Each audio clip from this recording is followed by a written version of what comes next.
ያደረገችው ስራ ታወቀባት። ከቤት ውስጥ ሰላምዬ አባረረቻት። ምክንያቱም ሁሉን ነገር ያለውን ነገር ብሌን ለእናቷ ለሰላም ነገረቻት።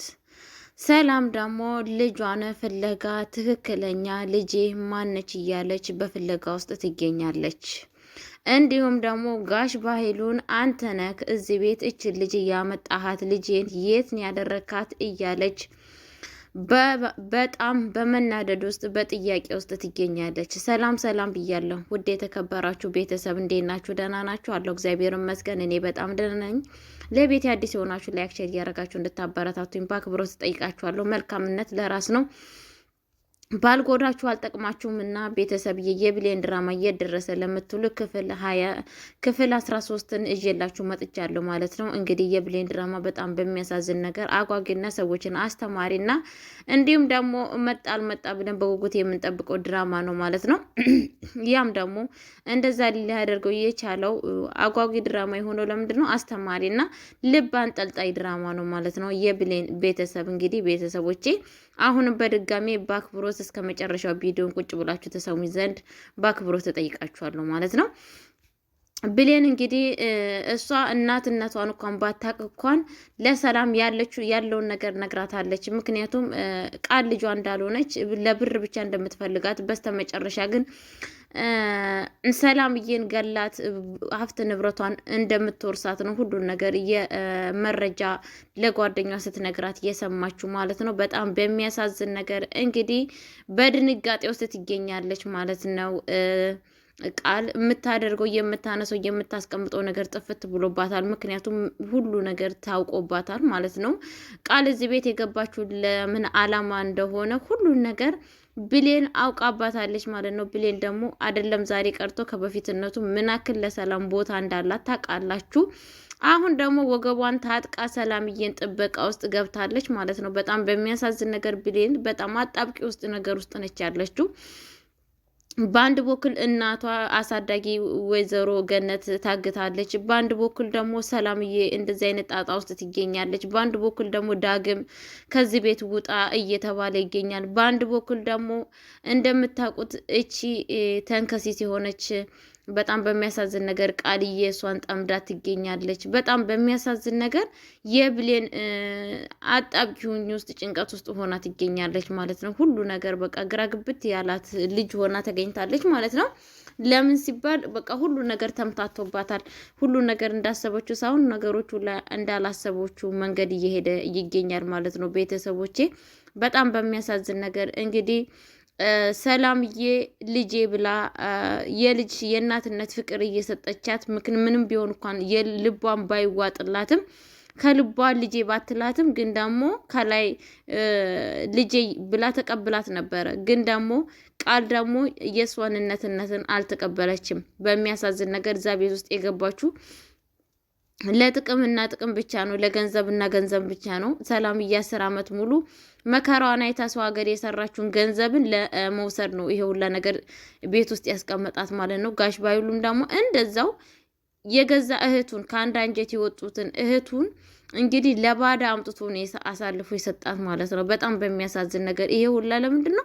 ለገንዘብ ብሎ ነው ማለት ነው። በጣም በሚያሳዝን ነገር ማለት ነው። እንዴት ሰው የራሱን እህት አሳልፎ ለሰው ይሰጣል? እንዴት የራሱን እህት አሳልፎ ለባዳ ይሰጣል? በጣም ነው የሚያሳዝነው። እውነቴን ነው የምላችሁ ቤተሰብ፣ እስኪ አስቡት እናንተ ወንድሜ ብላችሁ ቤቱ መታችሁ ወንድሜ ብላችሁ ነገሮችን እያመከራችሁ ልጃችሁን አሳልፋችሁ ለሱ ሰጥታችሁ በስተመጨረሻ ግን ምንድን ያደረጋችሁ? በጣም በሚያሳዝን ነገር ቤተሰብዬ ልጃችሁንን ጎዳና ወስዶ መጣል ማለት ምን ማለት ነው? እስኪ ምን አይነት ስሜት ይሰማችኋል? ይሄ ነገር በእናንተ ላይ ቢደርስ ምን አይነት ስሜት እንደሚሰማችሁ አስቡት። በጣም ከበድ ያለ ስሜት ነው የሚሰማው ማለት ነው። በጣም በሚያሳዝን ነገር ግን ያው ታውቃላችሁ ጋሽ ባህሉ በጣም ጨካኝና አረመኔ አይደለም ለሰው ሊሆን ለራሱ እህት ያልጠቀመ መጥፎ ክፉ ሰው ነው ማለት ነው። በጣም በሚያሳዝን ነገር ማለት ነው። በጣም በሚያሳዝን ፈጣሪ ልቦና ይስጠው እንጂ ሌላ ምን ይባላል? ቤተሰቦቼ እንደዚህ አይነት ሰዎችን ማለት ነው ሌላ ምን ይባላል? ግን ሰላም በጣም ለሱ ቦታ ትልቅ ቦታ ነው ያላት። በጣም ነው የምትወደው፣ በጣም ነው የምታከብረው። ወንድሜ ስትለው በጣም ነው የምታዛዝነው። ግን ደግሞ ይሄ ወንድም ሳይሆን ምንድን ነው የሚባለው? የወንድም ብቻ ነው ያላቅም። በጣም በሚያሳዝን ነገር ይሄ ወንድም አይባልም ቤተሰቦች ማለት ነው። እንደዚህ አይነት ሰዎችን ፈጣሪ ልቦና ይስጣቸው። ሳሚም ደግሞ እንደዛ የራሱን ጥቅም ነው የሚያባርረው። የሚገርማችሁ ነገር ሶስቱም አንድ አይነት ፍላጎት ነው ያላቸው። አንድ አይነት ፍላጎት በኃይሉም ሳሚም እንደዚሁም ደግሞ ብሌን ተብያ ማለት ነው። በጣም በሚያሳዝን ነገር እኔ በፊት ሳሚ ማለት ነው የራሱ መረጃ ስለተያዘበት ነው እንደዚህ መጥፎ ሰው የሆነው ብዬ ነው የማስበው ነበረ ማለት ነው።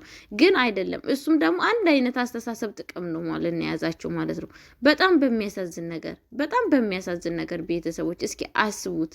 በጣም በሚያሳዝን ነገር የሰውን ገንዘብ ይሄን ያክል ለመብላት፣ የሰዎችን ገንዘብ ይሄን ያክል ለመጠጣት፣ ለመውሰድ ይሄን ያክል ትብብር ማለት ነው። ይሄን ያክል ትብብር እስቲ ያስባችሁታል።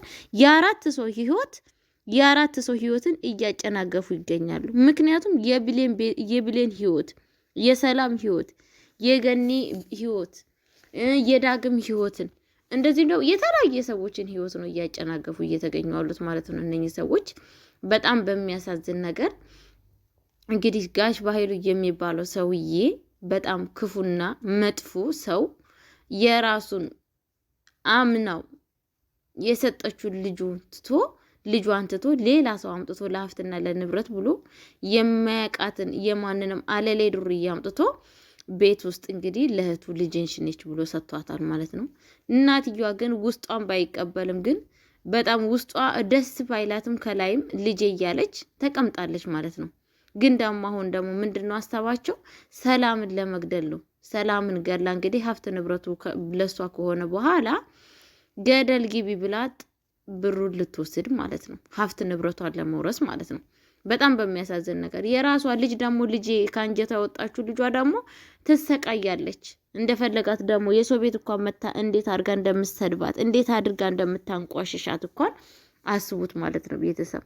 በጣም በሚያሳዝን ነገር ከእንደዚህ አይነት ሰዎች ፈጣሪ ይሰውራችሁ። እንግዲህ ወይዘሮ ገነትም ትንፋሽ አጥሯታል፣ መተንፈስ እስከሚያቅታት ድረስ እባክህ እንኳን ልጄ ፍታኝ እያለችው እያስቸገረችው፣ እሱ ግን ፍቃደኛ አይደለም። በጣም በሚያሳዝን ነገር ምን አይነት ጨካኝ አረመኔ ነው ይሄ እንትና የሚባለው ራሱ ማለት ነው። ሳሚ የሚባለው በጣም ክፉ ሰውዬ ነው። እውነቴን ነው የምላችሁ። እኔ በፊት እንደውም መልካም ሰው መስሎ የነበረ መረጃ ስለተያዘበት ብቻና ብቻ ነው ክፉ ሰው የሆኑ ብዬ ነው ማስበው የነበረው ማለት ነው።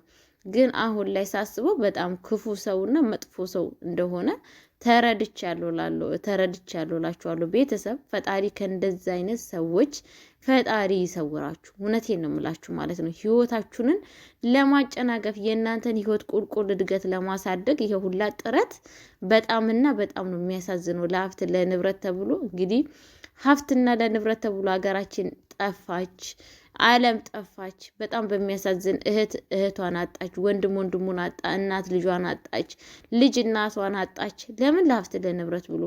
በነገራችን ላይ ሀብትና ንብረት ምንም ፋይዳና ምንም ትርጉም እንዳሌለው ነው የሚያሳየው። እውነቴን ነው የምላችሁ። እኔ ሀብትና ንብረት የበለጠ ከራሳችሁ በለጠና ከሰው በለጠ ሆናችሁ የምትወዱ ሰዎች እባካችሁ ብር ምንም ፋይዳ እንዳሌለው ነግራችኋለሁ። ብር ማለት የጠዋት ጤዛ ነው። ይጠፋልም ይለማልም፣ ምንም ፋይዳ የለውም። ነገሮቹ ሁላ ከእግዚአብሔር ሲሰጣችሁ ነው እንጂ አይደለም የሰዎችን ሀብት ንብረት በራሳችሁ ጨምራችሁ ቀርቶ የራስንም ገንዘብ ፈጣሪ ባርክልኝ በሉ ማለት ነው። እና እንግዲህ አሁን እንደነኚህ አይነቶቹ እንደነኚህ ክፉ አይነት ሰዎች ይኸው በሰው ሀብትና በሰው ንብረት ነው እየተባሉ ያሉት ማለት ነው። ይብን እንኳን ራስ በራሳቸው ሊግባቡ አልቻሉም። አስባችሁታል እንግዲህ ጋሽ በኃይሉ በሳሚ በኩል ወደ ሰላምዬ ቤት ገብታ እንኳን ከሱ ጋር ራሱ እንኳን አንትን የላቸውም ማለት ነው፣ ስምምነት የላቸውም። ምክንያቱም ቃል ሀብትና ንብረቱን ለብቻው ነው የምትፈልገው። ምንድነው ያሰበችው? አሁን የጋሽ ባህሉን መረጃውን እንዳለ በእጇ የያዘችው መረጃ ለፖሊስ ሰጥታ በስተመጨረሻ ሀብት ንብረቱን ሰላምን ከገደለች በኋላ ሀብት ንብረቱን እሷ መውሰድ ነው የፈለገችው ማለት ነው። በጣም በሚያሳዝን ነገር ጋሽ ባህሉ ግን ይሄንን ነገር የሚያውቀው ነገር የለም። በእርግጥ ይገባሉ። እሱም በጣም መጥፎና ክፉ ሰውዬ ነው። ሳሚም ደግሞ የእሱ መረጃ ሰብስቦ ወይንም ደግሞ እሱን አሳስሮ ምንድነው ሀሳቡ? እሱንም ሳሚ ደግሞ ያለው ምንድነው ሀሳብ ጋሽ ባህሉን እሱ እስር ቤት ጨምሮ በሱ ቦታ ሀብት ንብረቱን መውረስ ነው የሚፈልገው። በጣም በሚያሳዝን ነገር ሁላቸውም ለራሳቸው ጥቅም ነው ይሄን አክል መንገድ እየተጓዙ ያሉት ማለት ነው። እውነት እላቸዋለሁ። በስተመጨረሻ ግን ነገሩ ሁላ እነሱ እንዳሰቡት ሳይሆን እንዳላሰቡት ነው የሚሆነው ማለት ነው። ምክንያቱም አሁን ሁሉን ነገር ብሌን ሁሉን ነገር ከሰማችና ከነቃች አሁን ብሌን ወገቧን ታጥቃ እንደምትነሳ ተስፋ አለኝ። ይሄንን ነገር ለዳግምም ትነግረዋለች። ዳግም አብሯት ይቆማል። እንደውም እኔ ዳግም ከዚህ ቤት ቢወጣ በጣም አሪፍ ነው ብዬ ነው የማስበው። ምክንያቱም ከዚህ ቤት እንኳን ቢወጣ እሷ ምክንያቱም ብሌን መሸግሸጊያ ይሆናታል ማለት ነው። እንደ አጋጣሚ ሰላም እንኳን ከቤት ውስጥ በተለያየ ነገር ብታባራት፣ ምክንያቱም እቺ ነቀርሳ ልታስባርራት ስለምትችል መሸግሸጊያ ይሆናታል ማለት ነው። በጣም በሚያሳዝን ነገር እና ሰላም ምን እንደነካት አላቅም፣ ብቻ አላቅም። ዳግምን ከዚህ ቤት ስንት ጊዜ ውጣ እያለች ትገኛለች ማለት ነው። ግን ደግሞ መሆን የለበትም። ዳግም ለሷ በጣም መልካም ሰው ነው። ይብን ልጇን ራሱ ቃል እስካሁን ገላት ነበረ። መድኃኒት እንኳን ከእጇ ወስዶ መሬት ላይ ባይደፋው ኑሮ ማለት ነው። በጣም በሚያሳዝን ነገር እና ቤተሰቦቼ እውነቴን ነው ብላችሁ የብሌን ድራማ በጣም አሳዛኝና ልብ አንጠልጣይ ድራማ በጣም ነው የወደድኩት። እናንተም እስኪ የተሰማችሁን ስሜትን አስተያየትና በኮሜንት ላይ ብትጽፉልኝ በጣም ደስ ይለኛል። እንግዲህ ቪዲዮን እስከ መጨረሻችሁ አብራችሁ ለተከታተላችሁ ለተቀመጣችሁ እጅግ አድርጌ አመሰግናችኋለሁ። ሰላማችሁ ብዝት ይበልልኝ። በቀጣይ ቪዲዮ አብረን እስከምንገናኝ ድረስ ሰላማችሁ ብዝት ይበልልኝ። የእግዚአብሔር ጥበቃ የላችሁ። ሰላማችሁ ብዝት ይበልልኝ። ባይ ባይ ብያለሁ። በቀጣይ ቪዲዮ በክፍል 14 ደግሞ ደግመን እንገናኛለን። መልካም ጊዜ ባይ